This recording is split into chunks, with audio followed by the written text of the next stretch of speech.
एकच आहे, असा GR अध्यादेश काढून लगेच अंमलबजावणी करावी ही त्यांची पहिली मागणी होती। त्यासाठी आता ही मागणी आणि ही मागणी आपण एकत्र वाचायला पाहिजे। आता ही तुमची मागणी जी होती ती गव्हर्नमेंट गॅझेटियर्सवरती तुमची ही नाही असं तुमचं म्हणणं नाही ही वेगळं आहे, ती तत्सम जात म्हणून। कारण मराठ्याची समजा यांनी पहिली काही मालाची जात घातली, नंतर 5-6 घातला का पोट जाती उपजात म्हणून मराठीचे पोटजात कोणी होती, त्यांना काय नाही कसं लावलं पोटजात जाण्यासाठी ती तत्सम होती म्हणून तशी आहे म्हणून। मराठीचे कुंडीत काहीच फरक नाही ना, तत्सम जाते ना ते। बरं, मग तुमचं असं म्हणणं आहे की हे सरसकट देण्यात आलं, पण त्यासाठी मराठा आणि पोटजात सरसकट शब्द नव्हते, त्यांची पोटजात उपजात हे म्हणून मराठा आणि कुंडी राज्यातलं एकच ज्याला घ्यायचं ते घे, सरसकट म्हणजे सगळ्याला घ्यावं लागेल। पण म्हणजे तुमचं म्हणणं आहे की जेवढे मराठा आहेत ते सगळे कुणबीच आहेत, मग ज्यांना दाखला घ्यायचा असेल तो दाखला घ्या असं म्हणत आहे। हो,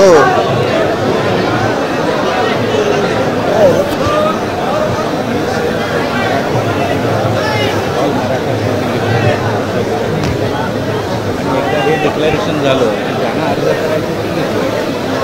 म्हणजे मला जे काही तुमच्या बोलण्यावरनं असं समजतं आहे की जेवढे मराठा आहेत त्यांना कुणबी जाहीर करा आणि ज्यांना कुणबीचं सर्टिफिकेट पाहिजे असेल त्यांनी अर्ज करावा आणि सर्टिफिकेट घ्यावं, ज्यांना घ्यायचं घेणार नाही अशीच तुमची मागणी। हो, पहिलं 96 कोळी वाटतं, पहिलं 92 कोळी वाटतं, ज्याला घ्यायचं ते घेईल, ज्यांना 96 कोळी वाटतं ते घेणार नाही, नको घेणार, काही गरज नाही आपल्याला। पण या मागणी संदर्भात मंत्रिमंडळाचा जो निर्णय झालेला आहे तो मी आपल्याला वाचून दाखवतो की कुणबी जातीचे दाखले देण्याची प्रक्रिया वंशावळ समित्यांना मुदत दिलेली आहे।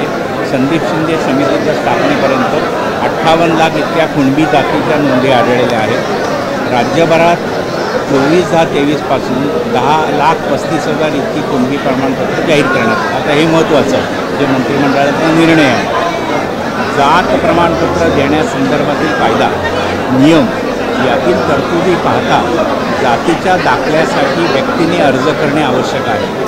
तसेच कायदा व नियमांमध्ये मान्य केलेले अभिलेख पुरावे सादर करणे आवश्यक आहे। सक्षम अधिकारी पुराव्यांची छाननी करून अर्जदार व्यक्तीस जातीचे दाखले देण्यात येतात। कायद्यास अभिप्रेत केली ही प्रक्रिया पाहता जातीचा दाखला हा व्यक्तीला मिळू शकतो, कोणत्याही एका समाजाला सरसकट जातीचा दर्जा देणे अभिप्राय नाही। मंत्रिमंडळाचं असं म्हणणं आहे की एखाद्या समाजाला कुणबी डिक्लेअर करता येणार नाही, व्यक्तीला देता येईल, प्रत्येक व्यक्तीला देता येईल आणि त्या व्यक्तीला देण्यासाठी हैदराबाद आणि निजामकालीन गॅझेट्सचा वापर करून त्या नोंदी रेकॉर्डर आणून प्रत्येकाला सर्टिफिकेट देण्यात येईल असा मंत्रिमंडळाचा निर्णय आहे।